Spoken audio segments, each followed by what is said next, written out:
ერთი ამბავი უნდა მოგეყვერო, მოკლედ ჩემი და, რომელიც მუშაობდა საქართველოს ამერიკულ ორგანიზაციაში და მოკლედ მისი უფროსი ამჩნევს, რომ ეს ტელეფონზე ლაპარაკობდა, ცოტა აღელვებული საუბარი ქონდა, ბავშვი სკოლიდან დარეკეს და თხოვეს მისვლა და გაგანია სამუშაო დღეა, სამუშაო საათებია და არ არის კარგი სიურპრიზი. ხო, ის არის რა.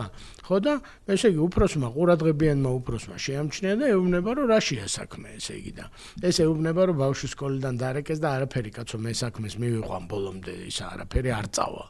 იმან თუ რას არ წახვალ, ხო არ გაგიჟდიო, შენ ხო არ გადაირე. აი ხა ამ წუთას დადე ყველაფერიო, ჩვენ მივხედავთ ყველაფერსო და გავარდიო ახლა სკოლაშიო რა.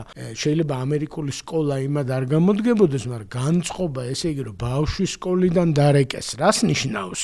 ესე იგი ეს უნდა ნიშნავდეს, რომ ცა გაიხსნა, ესე იგი და ღმერთმა პირდაპირ შეიძლება იქ ცუდი რამე ხდება, შეიძლება კარგი რამე ხდება და ამ შემდეგ მაგრამ ყისიერად ის არის პრიორიტეტული თემა. ეგ არის პრიორიტეტი, როგორც შენი შვილის ჯამრთელობაზე რო დაგირეკონ, არც ერთი მშობელი კითხვასაც არ სამსახური კი არა, ის რო ხდებოდა მეორედ მოსვლა რო იყოს, გავარდები სადღაც, აი შენი შვილის ინტელექტუალური ჯამრთელობა, ეს მასწავლებელი როცა იმას გიშვება და აქეთ მხარესაც პასუხისმგებლობა უნდა სკოლის მხარეს, რომ არ აღმოჩნდეს, რომ ფარდები